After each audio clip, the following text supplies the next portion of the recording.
Hello दोस्तों, welcome back to the channel commerce heroes classes. तो sir commerce heroes classes आपके लिए लेकर आए हैं क्लास 12 के बिजनेस स्टडीज के one shot revision videos with the best colourful notes. बेटा ये नोट्स आप नीचे डिस्क्रिप्शन बॉक्स से क्या कर सकते हो, डाउनलोड कर सकते हो। सारे टॉपिक्स के जितने भी बीएसटी के टॉपिक्स है मैंने नीचे डिस्क्रिप्शन में उसका लिंक दे दिया है। आप सारे टॉपिक्स को क्या कर सकते हो बच्चों, डाउनलोड कर सकते हो।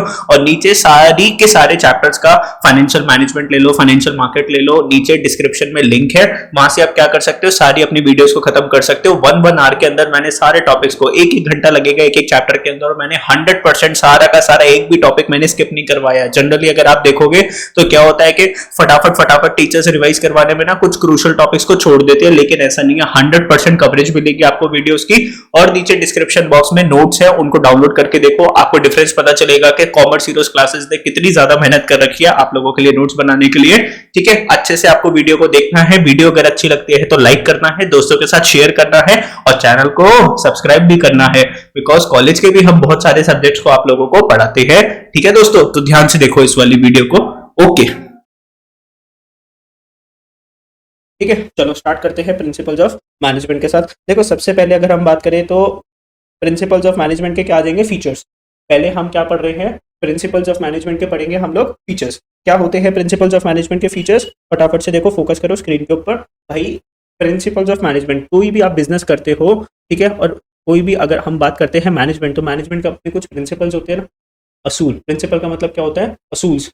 ठीक है, रूल्स एंड रेगुलेशंस। तो कुछ रूल्स एंड रेगुलेशंस को आपको फॉलो करना पड़ता है। ठीक है, उसके बाद ही आप अपने बिजनेस को कंटिन्यू कर सकते हो। ऐसे ही बिजनेस के अंदर अगर हम बात करेंगे तो डेली क्या लगते हैं, मैनेजमेंट के अंदर कुछ प्रिंसिपल्स लगते हैं। अब ये जो प्रिंसिपल्स जो होते हैं सर, क्या ये प्रिंसिपल्स इंडिया में अलग होते हैं कि सर वर्ल्ड वाइड एक ही जैसे प्रिंसिपल्स लगते हैं? भाई इनकी यूनिवर्सल एप्लीकेबिलिटी होती है। क्या होती है इनकी यूनिवर्सल एप्लीकेबिलिटी? मतलब जो प्रिंसिपल आप इंडिया में फॉलो करते हो वही प्रिंसिपल क्या लग जाते हैं सर, फॉरेन कंट्री में भी फॉलो करे जाते हैं। ऐसा नहीं है कि इंडिया में अलग प्रिंसिपल्स लग रहे हैं, फॉरेन कंट्री में अलग प्रिंसिपल्स लग रहे हैं, सेम प्रिंसिपल्स लगते हैं। ठीक है, बात करते हैं यहाँ पे सर, ये प्रिंसिपल्स मैंडेटरी टू फॉलो है कि जनरल गाइडलाइंस है? भाई ये मैंडेटरी नहीं है, फॉलो करना है तो करो, वरना मत करो, आपके ऊपर है। ठीक है, कोई आपको फोर्स नहीं कर रहा कि आप इस चीज को, प्रिंसिपल्स को फॉलो करो। ठीक है, next, form by practice and experimentation. Sir जी ये प्रिंसिपल्स कैसे बने हैं, ये प्रिंसिपल्स कैसे बने हैं, with the practice and experimentation. भाई जैसे मान लो कोई ऐसा तो है नहीं कि भगवान जी एक दिन प्रकट हुए, उन्होंने हमें बीएसटी की जो बुक है हाथ में पकड़ा दी और बोला ये लो बच्चों, पूरा अपना बिजनेस को इसके बुक के थ्रू लर्न कर लो। ऐसा नहीं है ना, ऐसा नहीं है ना कि भगवान जी एक दिन प्रकट हुए, उन्होंने हाथ में बुक पकड़ाई और हमें क्या बोल दिया कि चलो भाई बीएसटी आप लोग लर्न कर लो। ऐसा नहीं था। देखो कंपनी स्टार्ट हुई, बननी, उसके क्या थे, मैनेजर्स थे। मैनेजर्स को बहुत सारी प्रॉब्लम्स आती थी बिजनेस को करने के लिए। उन्होंने क्या करा, प्रॉब्लम्स जो भी आई उन प्रॉब्लम्स को उन्होंने सॉल्व करा, है ना। प्रॉब्लम्स, कोई भी सिचुएशन थी, उस प्रॉब्लम के अंदर उन्होंने कुछ आई वुड से कि कुछ रूल्स एंड रेगुलेशंस अप्लाई करे और वो प्रॉब्लम्स क्या हो गई, ऑटोमेटिकली सॉल्व हो गई। उन्होंने उस चीज़ को एक बुक के अंदर डॉक्यूमेंट कर दिया। अब सर इतने सालों से बिजनेसेस चल रहे हैं, तो करीबन 2-3 सालों से बिजनेसेस चल रहे हैं, तो बिजनेस में जितनी प्रॉब्लम्स आती गई हम उन प्रॉब्लम्स को नोट करते गए, उनके सोल्यूशंस को नोट करते गए, एंड फिर अल्टीमेटली सर हमने क्या बना दिया, प्रिंसिपल्स बना दिए कि अगर ऐसी प्रॉब्लम बिजनेस में आती है तो आप ये वाला प्रिंसिपल को उसके अंदर लगा दो, तो प्रॉब्लम ऑटोमेटिकली बोलो क्या हो जाएगी, सॉल्व हो जाएगी। ठीक है, समझे नहीं समझे? यस, समझ गए सर जी? चलो बहुत बढ़िया, समझ गया। आगे सर ये प्रिंसिपल्स कैसे हैं, फ्लेक्सिबल है, ऐसे रिजिड नहीं है कि भाई आपको ये फॉलो करना ही करना पड़ेगा। ऐसा नहीं है सर, ये रिजिड नहीं है। ठीक है, इट इज फ्लेक्सिबल। आप इसको अपने हिसाब से थोड़ा सा क्या कर सकते हो, उसके अंदर चेंजेस कर सकते हो। ऐसा नहीं है कि एज इट इज आपको इनको फॉलो करना पड़ेगा, नहीं, आप इन प्रिंसिपल्स को अपने हिसाब से क्या कर सकते हो, चेंज कर सकते हो। सर ये है मेनली बिहेवियरल। मेनली बिहेवियरल का मतलब क्या है कि सर आप ये जो प्रिंसिपल्स जो लगाते हो किसके ऊपर लगा रहे हो, सर एम्प्लॉइज के ऊपर लगा रहे हो, मैनेजमेंट के ऊपर लगा रहे हो, है ना। और एम्प्लॉइज और मैनेजमेंट की अगर हम बात करें तो सर हर एक ह्यूमन बीइंग का बिहेवियर क्या होता है सर, डिफरेंट होता है ना। Cause and effect relationship, sir cause and effect relationship, मान लो बिजनेस के अंदर एक प्रॉब्लम है, उस प्रॉब्लम के अंदर अगर आपने इस बिजनेस को अप्लाई करा तो सर आपको क्या रिजल्ट निकला, तो ये है cause and effect relationship. And बात करते हैं कंटीजेंट, एक एक करके इन सब चीजों को डिटेल में समझते हैं। तो सबसे पहले हम क्या समझेंगे ना, यूनिवर्सल एप्लीकेबिलिटी। एक बार मैंने आपको ऊपर ऊपर से समझाया, लेकिन सर जब ये क्वेश्चन आएगा तो आप अंदर क्या लिखने वाले हो उस चीज के भी ऊपर फोकस करो। ठीक है, तो सबसे पहला पॉइंट क्या है, यूनिवर्सल एप्लीकेबिलिटी। देखो क्या लिखना है इसके अंदर, देखो क्या लिखा हुआ है, these principles are applicable to all types of organisation. Sir ये जो प्रिंसिपल है सारी ऑर्गेनाइजेशंस में लगते हैं, चाहे आप बिजनेस कर रहे हो, चाहे आप नॉन बिजनेस कर रहे हो, चाहे आपका छोटा बिजनेस है, चाहे आपका बड़ा बिजनेस है, चाहे आपका पब्लिक बिजनेस है या प्राइवेट बिजनेस है। तो ये जो प्रिंसिपल्स हैं ये एप्लीकेबल है to all types of organisation, all types of organisation. Sir अगर आप बिजनेस कर रहे हो तो भी लगेगा, अगर आपकी कोई ऑर्गेनाइजेशन है दैट इज नॉन बिजनेस, मान लो non for profit organisation, sir आप एक संस्था चला रहे हो, अनाथ बच्चों के लिए, या फिर आप एक चैरिटेबल ट्रस्ट चला रहे हो पुअर पीपल के लिए, या फिर ओल्ड एज पीपल के लिए। तो आप एक बिजनेस भी कर रहे हो या फिर नॉन बिजनेस एक्टिविटी भी है। सर आपका बिजनेस छोटा है चाहे बड़ा है, चाहे पब्लिक बिजनेस है या प्राइवेट बिजनेस है, सर ये everywhere it is applicable. The extent of applicability differ would differ with nature of the organization, business activity, etc. Sir ये प्रिंसिपल कितना लगेगा? एक्सटेंट ऑफ एप्लीकेबिलिटी, एप्लीकेबिलिटी का मतलब है कि ये प्रिंसिपल आपकी कंपनी पे लगेगा नहीं लगेगा, किसके ऊपर डिपेंड करेगा? Nature of the organisation. Sir देखो बहुत सी ऐसी कंपनीज है जो बहुत बहुत बहुत इंपॉर्टेंट काम कर रही है। जैसे मान लो मेरी बात करो, मैं टीचिंग करता हूँ। टीचिंग का मतलब है कि बच्चे को करियर को मैं क्या कर रहा हूँ सर, ड्राफ्ट कर रहा हूँ, उनको उनका करियर में मैं ग्रोथ की हेल्प कर रहा हूँ। तो सर जो मेरी ऑर्गेनाइजेशन है ना, मेरी जो कंपनी है सर, ये बहुत बड़ा बिजनेस कर रही है कि हम बच्चों का हम क्या कर रहे हैं सर, उनकी डेवलपमेंट कर रहे हैं with regard to their studies, है ना। स्टडीज से आपकी क्या होती है? डेवलपमेंट होती है। कुछ किसी लोगों का नेचर ऑफ बिजनेस ऐसा होता है कि सर बहुत ज्यादा इंपॉर्टेंट रोल वो नहीं प्ले कर रहे आपकी लाइफ के अंदर, ठीक है। अब जैसे मान लो आपकी गली के नीचे कोई एक भैया निकला वेजिटेबल बेचता हुआ या कुछ, आपको अगर नहीं परचेज करनी तो आपको जरूरत नहीं है ना उनकी, है ना। तो उनका नेचर ऑफ बिजनेस ऐसा नहीं है कि उसको सारे प्रिंसिपल्स को फॉलो करना पड़ेगा, लेकिन मुझे सारे प्रिंसिपल्स को फॉलो करना पड़ेगा क्योंकि मुझे अच्छे से पढ़ाना है, बिकॉज अल्टीमेटली आपका करियर डिपेंडेंट है कि मैं आपको कैसा पढ़ा, ठीक है। Done. I hope everything is clear, अच्छे से दिख रही है आपको स्क्रीन। चलो आगे। तो ये जो प्रिंसिपल्स है कितना लगेंगे, डिपेंड करेगा टाइप ऑफ द ऑर्गेनाइजेशन के ऊपर, नेचर ऑफ द ऑर्गेनाइजेशन के ऊपर और आपकी बिजनेस एक्टिविटी। नेक्स्ट पॉइंट देखो, सेकंड पॉइंट क्या था?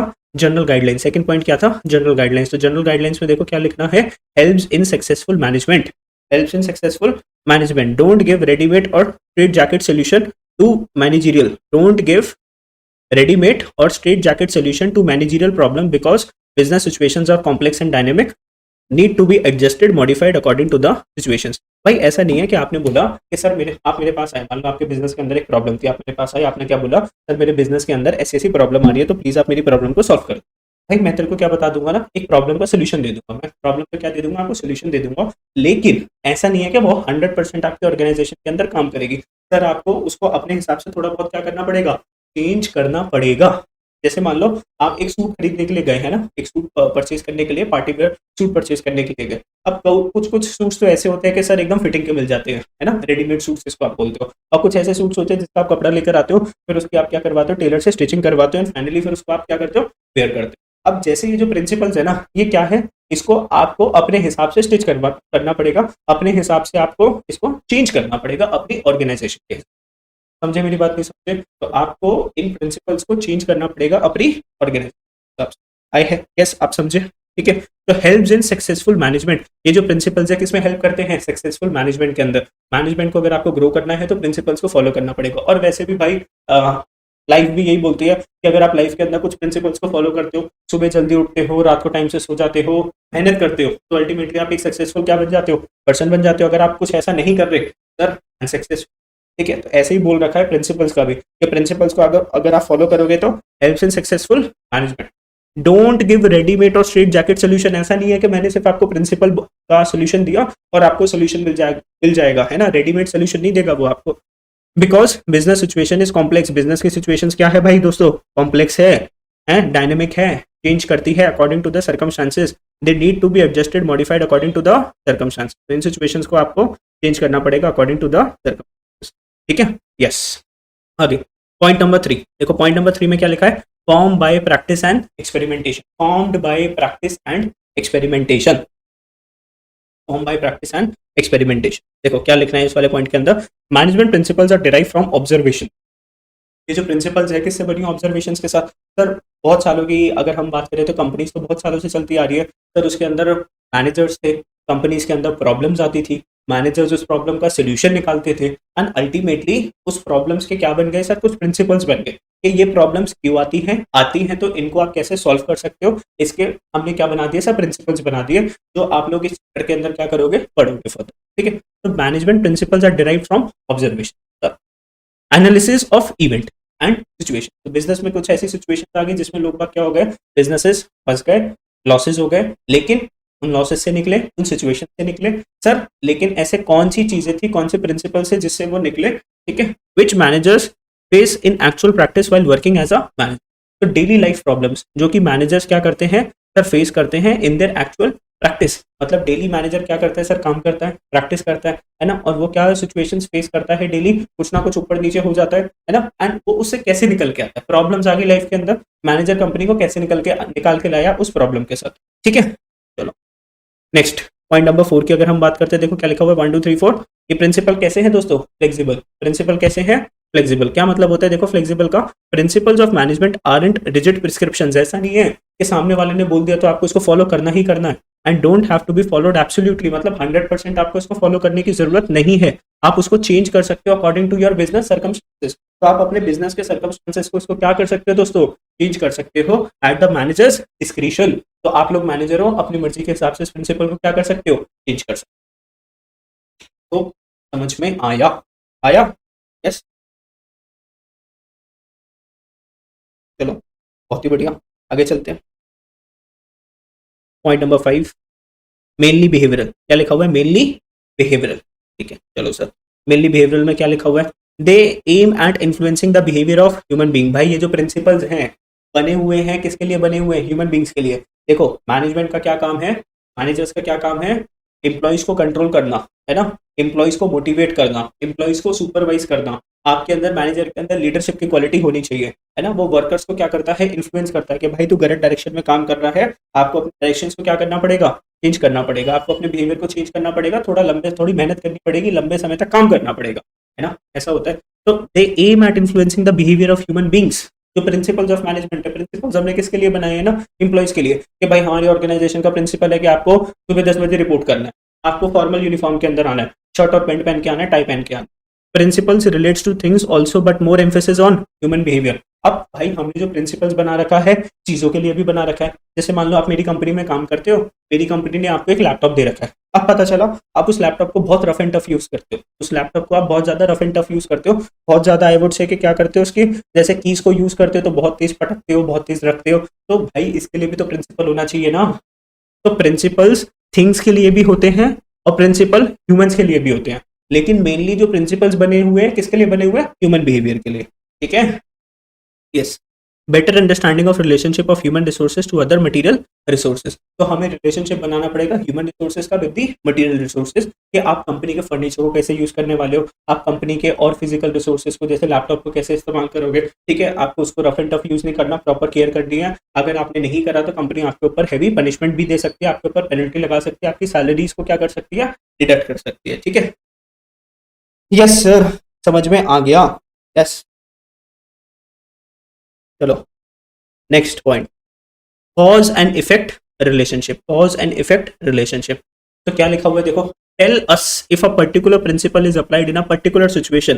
सर एक पर्टिकुलर प्रिंसिपल को मैंने लगाया पर्टिकुलर सिचुएशन के अंदर, मान लो एक प्रॉब्लम आई और उस प्रॉब्लम के हिसाब से मैंने उस प्रॉब्लम में क्या लगा दिया, प्रिंसिपल लगा दिया, तो what will be its effect, what will be its effect. Sir क्या सोल्यूशन निकल के आएगा, क्या वो प्रॉब्लम सॉल्व हो जाएगी, प्रॉब्लम खत्म हो जाएगी, कम हो जाएगी, कि प्रॉब्लम और ज्यादा बढ़ जाएगी, तो उसका क्या इफेक्ट निकल के आएगा, ये आपको क्या करना है बता।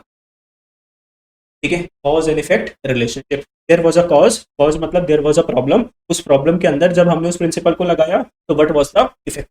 ठीक है, हाँ जी सर समझ गए। Point number 7, contingent. कंटिंजेंट का मतलब क्या होता है, किसी और चीज के ऊपर डिपेंडेंट होना। जैसे मान लो आपके पेरेंट्स ने आपको बोला कि मेरे बच्चों अगर तुम अच्छे मार्क्स ला के दोगे क्लास 12th के अंदर तो हम तुम्हें तुम्हारा मनपसंद फोन दिलाएंगे, तुम्हारी मनपसंद गाड़ी दिलाएंगे, तुम्हारा मनपसंद जो भी तुमने डिमांड कर रखा होगा वो आप लोगों को क्या होगा, तुम्हारे पेरेंट्स दिलवाएंगे। लेकिन सर वो कंटिंजेंट है, वो कंटिंजेंट है, डिपेंडेंट है मार्क्स के ऊपर। अगर मार्क्स आएंगे तो आपके पेरेंट्स आपकी विशेष को पूरा करेंगे, मार्क्स नहीं आए तो वो आपकी विशेष को पूरा नहीं करेंगे। इसको क्या बोलते हैं, कंटिंजेंट।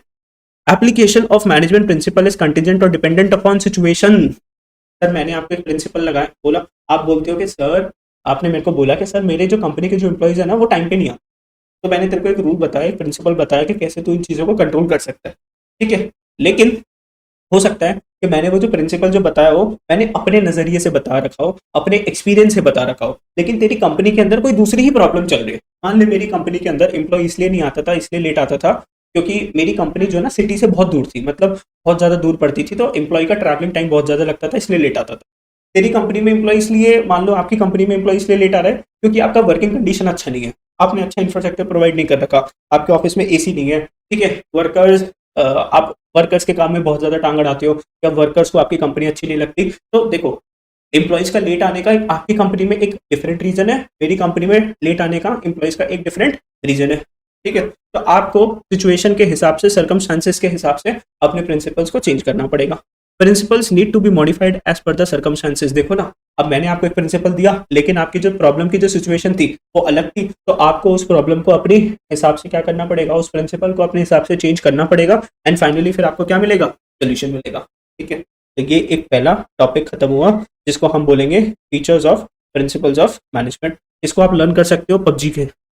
पबजी कैसे लर्न करोगे, PUBG, ये बच्चों ने मैंने कोड बनाया था।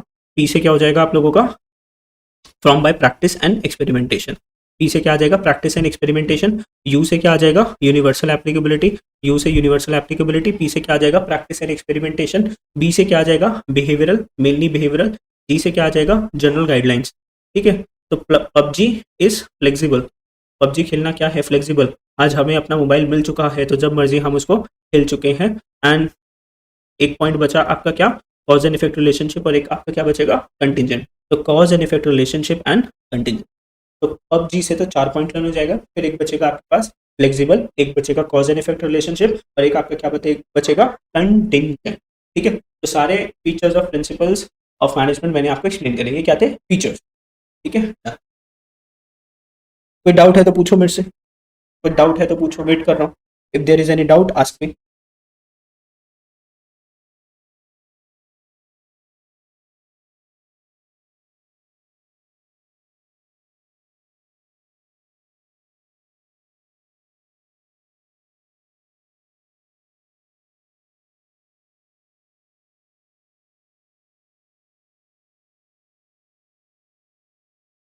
PUBG FCC, हाँ सही है, PUBG FCC। और भूमि को याद था PUBG FCC, बहुत ही बढ़िया। चलो next, principles, significance of the principles of management. Significance का मतलब क्या होता है दोस्तों, इंपॉर्टेंस। सिग्निफिकेंस का मतलब क्या होता है, इंपॉर्टेंस। सिग्निफिकेंस का मतलब क्या है, importance. Importance of principles of management. तो सर क्या है ये प्रिंसिपल्स ऑफ मैनेजमेंट की, कौन कौन सी इंपॉर्टेंस होती है, देखो फटाफट से। सबसे पहले हेडिंग्स के ऊपर फोकस करो। पहले एक बार हेडिंग्स को पढ़ते हैं, फिर हेडिंग्स को समझते हैं, फिर इसके ऊपर डिटेल डिस्कशन करते हैं। तो देखो पहला पॉइंट में क्या लिखा हुआ है, providing managers with useful insights into reality. Sir ये तो ऊपर से चला गया ना, ये तो हमारे सर के ऊपर से गया सर, एकदम से पीछे से चला गया सर के, है ना, समझ भी नहीं आया। ठीक है, कोई बात नहीं, मैं समझाऊंगा ना आगे। Second point, optimum utilisation of resources and effective administration. ये थोड़ा थोड़ा समझ में आया होगा। ऑप्टिमम यूटिलाइजेशन ऑफ रिसोर्सेज मतलब कंपनी के फिजिकल और कंपनी के फाइनेंशियल रिसोर्सेज को अच्छे से इस्तेमाल करना है, कुछ भी हमें वेस्टेज नहीं चाहिए। ऑप्टिमम का मतलब क्या होता है, अच्छे से यूटिलाइज करना, किसको, कंपनी के रिसोर्सेज, जैसे फिजिकल, जैसे कंपनी का लैपटॉप हो गया, कंपनी का फर्नीचर हो गया, है ना, कंपनी की चाय कॉफी की मशीन होगी। पता चला तुम पूरे दिन काम ना करके कॉफी मशीन पे बैठे हुए हो, पूरे कॉफी पे कॉफी पिए जा रहे हो, भाई फ्री की कॉफी और पिए जा रहे हो, है ना, ऐसा नहीं करना आप लोगों को, है ना। फ्री में माल दिखता है तो ऐसा नहीं उस पर टूटना है। हाँ, आगे। And effective administration. Effective administration मतलब इफेक्टिव कंट्रोल। एक मैनेजमेंट को सारे एम्प्लॉइज पे क्या रखना पड़ता है, इफेक्टिव कंट्रोल। ठीक है, एडमिनिस्ट्रेशन मतलब इफेक्टिव कंट्रोल, रिसोर्सेज को अच्छे से यूटिलाइज करना और इफेक्टिव कंट्रोल रखना है। आगे, साइंटिफिक डिसीजंस। ठीक है, अभी जैसे आप लोग जब एमसीक्यू के क्वेश्चन नहीं आते तो आप लोग क्या करते हो, अक्कड़ बक्कड़ बम्बे वो 80 90 पूरे 100, इस पे 100 आ जाता है उसको मार्क कर देते हो, या जय माता की जो भी नंबर आपको आग बंद करके दिखा उसके ऊपर आपने टिक कर दिया, है ना। ऐसे थोड़ी ना डिसीजन लेना है। ठीक है, ऐसे थोड़ी ना हम लोग डिसीजन लेंगे, मैनेजर ऐसे थोड़ी ना डिसीजन लेते हैं। उनका डिसीजन किसके ऊपर बेस्ड होता है, सर साइंटिफिक डिसीजन होता है। कैसा डिसीजन होता है बच्चों, साइंटिफिक डिसीजन होता है। उसके पीछे कुछ लॉजिक होता है कि सर हमने ये डिसीजन लिया, क्यों लिया। अकेला बंदा डिसीजन नहीं लेता, पूरी टीम बैठती है 7 8 जनों की, और फिर फाइनली क्या लिया जाता है, डिसीजन। ठीक है, next point, meeting the changing environmental requirement. तो सर अगर एक्सटर्नल एनवायरमेंट में कोई चेंज आ रहा है, कंपनी के अगर एक्सटर्नल एनवायरमेंट में कोई चेंज आ रहा है, तो उस चेंज को आपको क्या करना पड़ेगा, कंपनी के इंटरनल एनवायरमेंट में भी चेंज आपको लेकर आना पड़ेगा। तो meeting the changes environmental requirement. आगे, फुलफिलिंग सोशल रिस्पॉन्सिबिलिटी। तो मैनेजमेंट की क्या होती है, कुछ सोशल रिस्पॉन्सिबिलिटी होती है जो आपको फुलफिल करनी पड़ती है ना। सोशल रिस्पॉन्सिबिलिटी मैंने आपको चैप्टर नंबर 1 में पढ़ाया था। अच्छे क्वालिटी ऑफ गुड्स प्रोवाइड करने हैं आपको कस्टमर्स को, है ना। और अगर हम बात करें सर, रीजनेबल प्राइस पे प्रोवाइड करने चाहिए। ठीक है, एम्प्लॉयमेंट अपॉर्चुनिटीज देनी चाहिए। तो ये कुछ मैनेजमेंट की सोशल रिस्पॉन्सिबिलिटीज है जो आज के टाइम पे मैनेजर्स को करनी चाहिए। आगे, management training, education and research. Management क्या प्रोवाइड करके देंगे भाई, मैनेजर्स को एम्प्लॉयज की ट्रेनिंग करवानी पड़ेगी, उनकी एजुकेशन करवानी पड़ेगी। आजकल होता है ना कि जैसे मान लो अगर आप अपने कॉलेज के अंदर टॉप मार लेते हो और आगे आपको कोई एमबीए वगैरह करनी है तो कंपनी क्या बोलती है, आजा हमारी कंपनी के अंदर ज्वाइन कर ले, एमबीए तो कंपनी तेरे को अपने पैसे से करवा। तो कंपनी आपको बड़े बड़ी जगहों पर रिसर्च के लिए आपको भेज देती है, कहीं आपको यूएसए भेज दिया, कहीं दूसरी कंट्री में ऑस्ट्रेलिया भेज दिया, न्यूजीलैंड दिया रिसर्च वगैरह करने, अगर आप बहुत अच्छा है ना। फिर जब आप आते हो उस वाली कंट्री से वापस इंडिया आते हो तो आपकी सैलरी बहुत ज़्यादा इंक्रीज होती है। अब एक एक पॉइंट को मैंने एक बार हल्के से ऊपर से समझाया, अब इसको डिटेल में हम अंदर से पढ़ लेते हैं। देखो क्या लिखा हुआ है, प्रोवाइडिंग मैनेजर्स, पहले इसको पढ़ते हैं, optimum utilisation of resources and effective administration. देखो पहले पॉइंट नंबर 2 के ऊपर फोकस करते हैं, आ जाओ चलो देखो देखो देखो, optimum utilisation of resources and effective administration. देखो क्या लिखा हुआ है इसके अंदर, management principles facilitate optimum use of resources by coordinating the, देखो आपको कोऑर्डिनेशन बनानी पड़ेगी, कोऑर्डिनेट सबको एक साथ लेकर चलना पड़ेगा, किस किस को सर, फिजिकल रिसोर्सेज को, फाइनेंशियल रिसोर्सेज को एंड ह्यूमन रिसोर्स। कितने रिसोर्सेज है, 3 रिसोर्सेज है, ह्यूमन रिसोर्स है, फिजिकल रिसोर्सेज है और financial. They also helps in better administration by discovering personal prejudices and adopting an objective approach। आपको कैसी अप्रोच फॉलो करनी पड़ेगी, एक ऑब्जेक्टिव अप्रोच फॉलो करनी पड़ेगी बाय डिस्करेजिंग पर्सनल प्रेजुडाइजेस। ऐसा नहीं है कि सर आप कुछ पर्सनल डिस्क्रिमिनेशन कर रहे हो, ऐसा नहीं है। 1 मिनट के लिए आपकी वीडियो बीच में एक बार पॉज होगी, ठीक है, फिर इसको दोबारा से हम लोग क्या कर देंगे, स्टार्ट कर देंगे।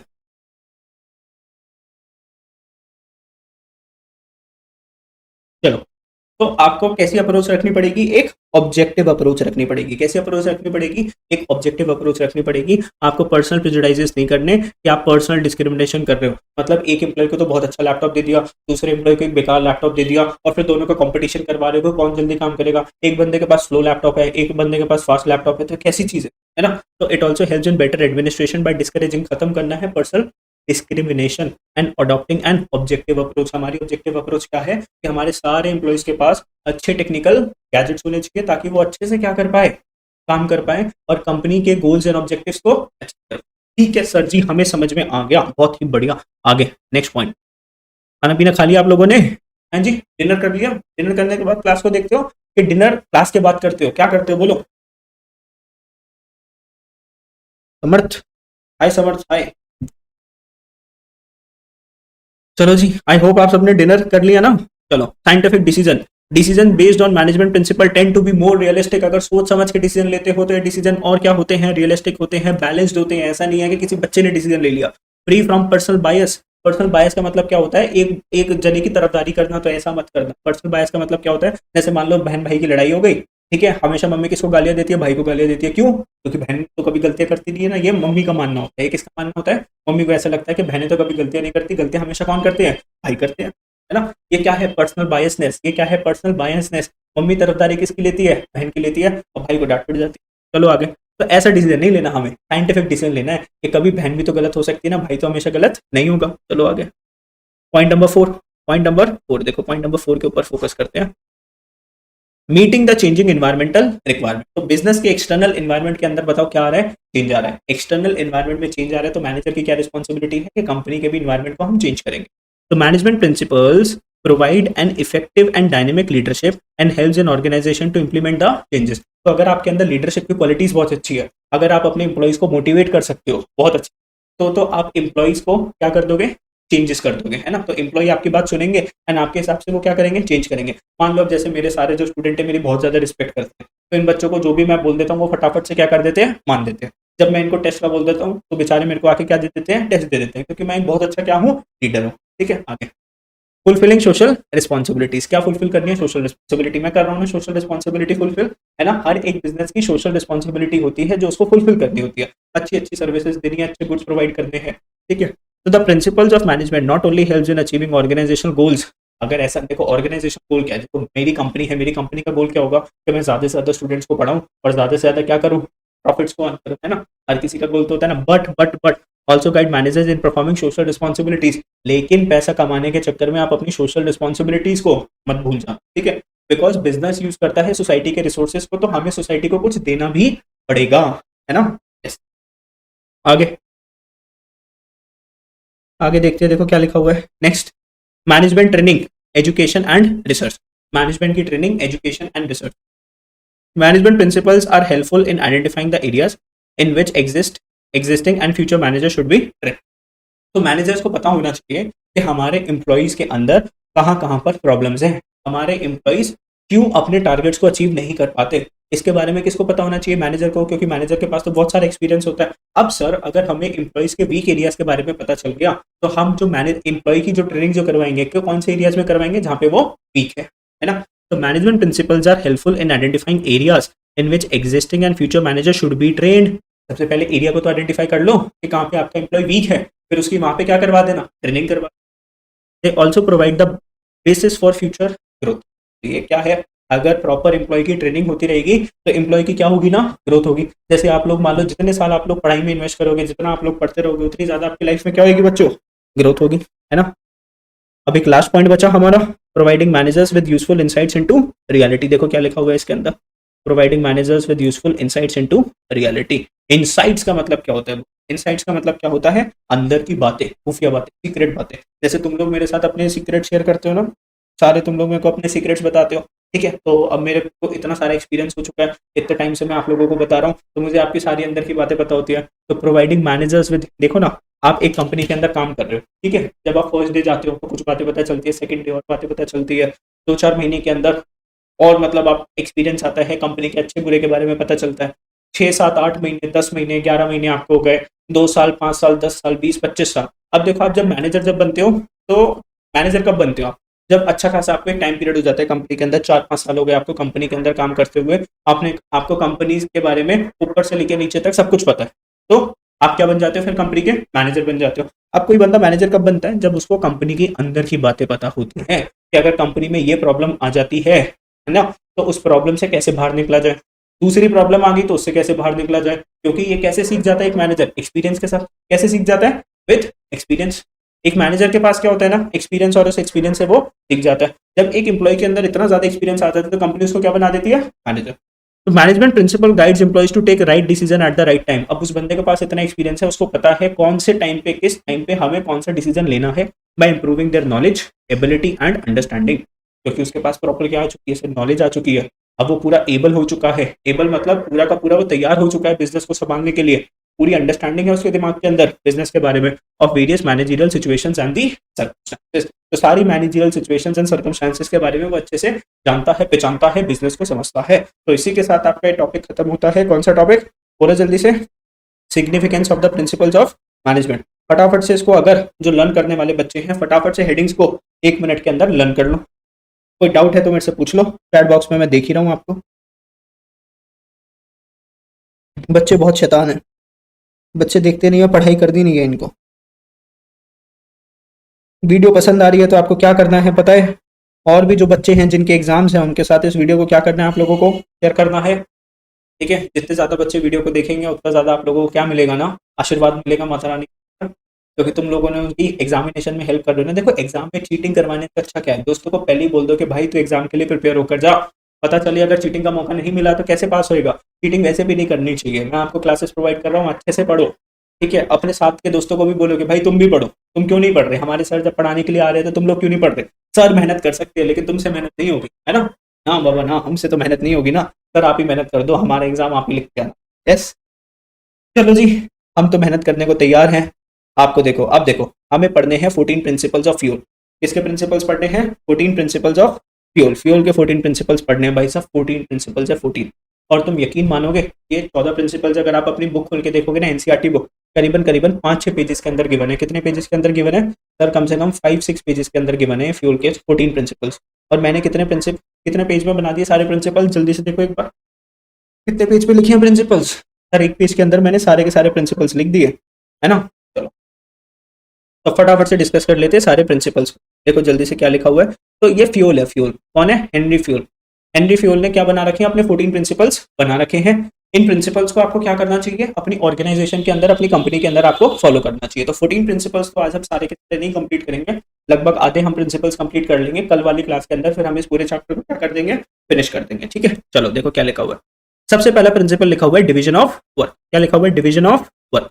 क्या होता है डिवीजन ऑफ वर्क के अंदर? देखो, work is divided into small task and job and each worker is work is done by train specialist which leads to greater efficiency. देखो कंपनी के अंदर बहुत सारे काम होते हैं, कंपनी के अंदर बहुत सारे काम होते हैं, उन बहुत सारे काम को और बड़े बड़े कामों को अंदर हमने क्या कर दिया, छोटे छोटे कामों में स्प्लिट कर दिया। जैसे मान लो कार की हम बात करें तो कार एक बहुत बड़ी चीज होती है बनाना। जैसे मान लो टाटा मोटर्स है, मारुति सुजुकी है, कार बना रही है ना, मारुति क्या बना रही है, कार बना रही है।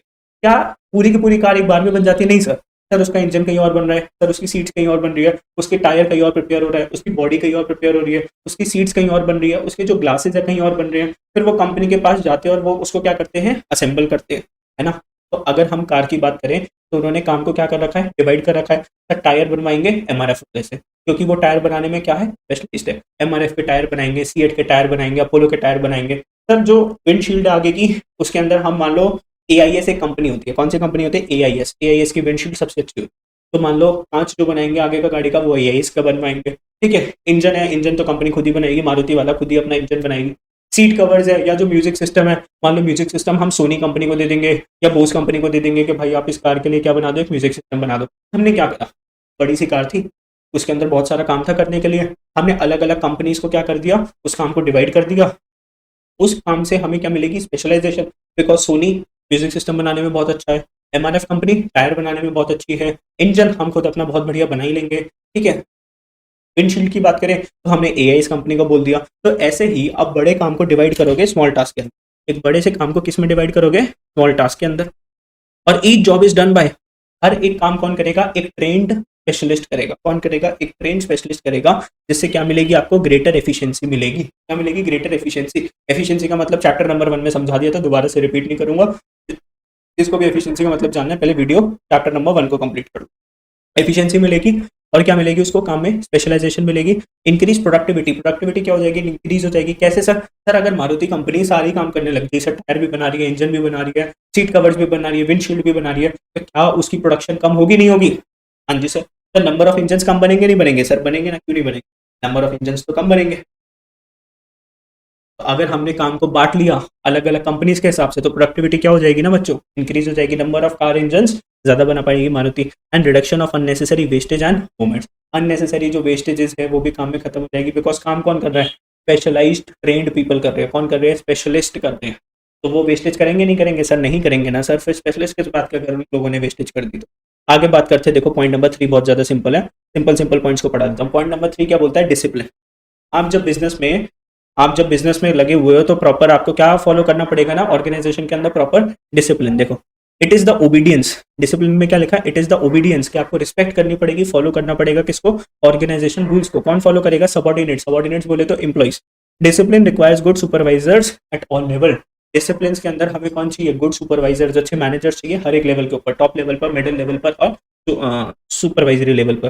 Clear and fair agreement and judicious application and penalty. Clear and fair agreement होनी चाहिए, मतलब कंपनी का सारे एम्प्लॉय को पता होना चाहिए कि आपको 10 बजे तक ऑफिस में पहुंच जाना है। अगर आप नहीं पहुंचे तो हम आपकी आधे दिन की सैलरी को काट लेंगे। तो जुडिशियस मतलब सबके ऊपर लगेगी। एप्लीकेशन ऑफ पेनल्टीज, कोई डिस्क्रिमिनेशन नहीं होगा, हर किसी के ऊपर कंपनी क्या लगा देगी भैया, पेनल्टी लगा देगी। ठीक है, चलो जी बोलो, कोई डाउट है अभी तक तो पूछो,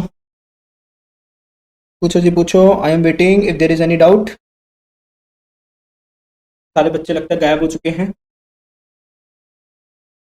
आगे, यूनिटी ऑफ कमांड, क्या लिखा हुआ है, unity of command. Unity of command का मतलब क्या होता है कि आप क्या करोगे यूनिटी ऑफ कमांड के अंदर, यूनिटी ऑफ कमांड के अंदर it implies that every worker should receives order and instruction from one superior. आपके एक से ज्यादा बॉस नहीं होने चाहिए। जैसे मान लो मैं तुम लोगों का अकाउंट्स का टीचर, मैं तुम लोगों का इकोनॉमिक्स का टीचर, और मैं ही तुम लोगों का क्या, बीएसटी टीचर। ऐसा नहीं है कि तुमने अपने 2 बीएसटी के टीचर लगा रखे हैं, 2 अकाउंट्स के टीचर लगा रखे हैं, नहीं, ऐसा नहीं होगा। तुम सोचो ना, मान लो अगर तुम्हारे 2 अकाउंट्स के टीचर है, मैंने आप लोगों को एक होमवर्क दिया, दूसरे टीचर ने आपको दूसरा होमवर्क दिया, है ना, दूसरे टीचर ने आपको होमवर्क दिया। मैं बोल रहा हूँ अगर मेरा होमवर्क नहीं करके आया ना तो बेटा देख लेना, क्लास से बाहर निकाल दूंगा। दूसरे टीचर ने बोला बेटा मेरा होमवर्क नहीं करके आया ना तो तुम्हारी टाट पिटेगी बहुत ज्यादा, जो है ना 2-4 कान के नीचे लगा देंगे।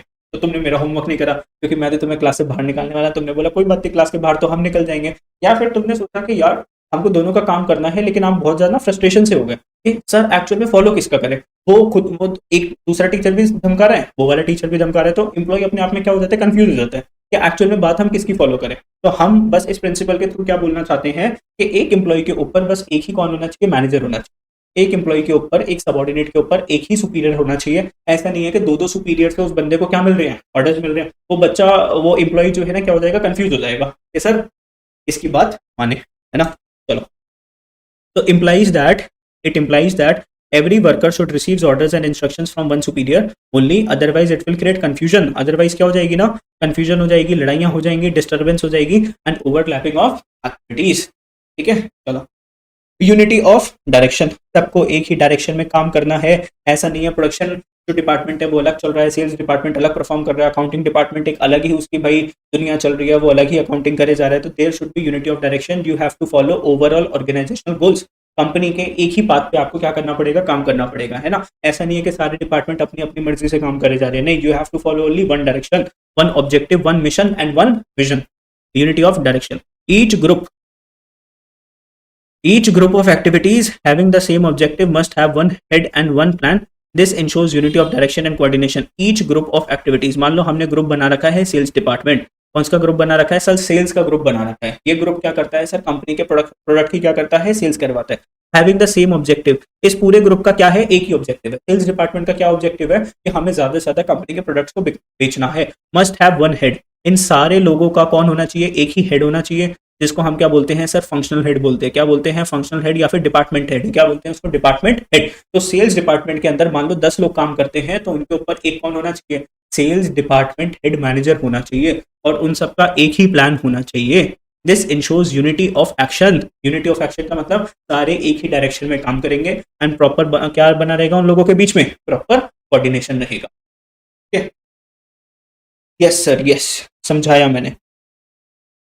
बात करते हैं एक 14th पॉइंट के ऊपर बात करते हैं। 14 पॉइंट क्या है, spirit the Corp. Spirit de corps का मतलब क्या होता है, यूनिटी। स्पिरिट द कॉर्प्स का मतलब क्या होता है, टीम स्पिरिट। क्या होता है, टीम स्पिरिट। तो management should promote team spirit. तो spirit de corps, spirit de corps का मतलब क्या होता है, टीम स्पिरिट।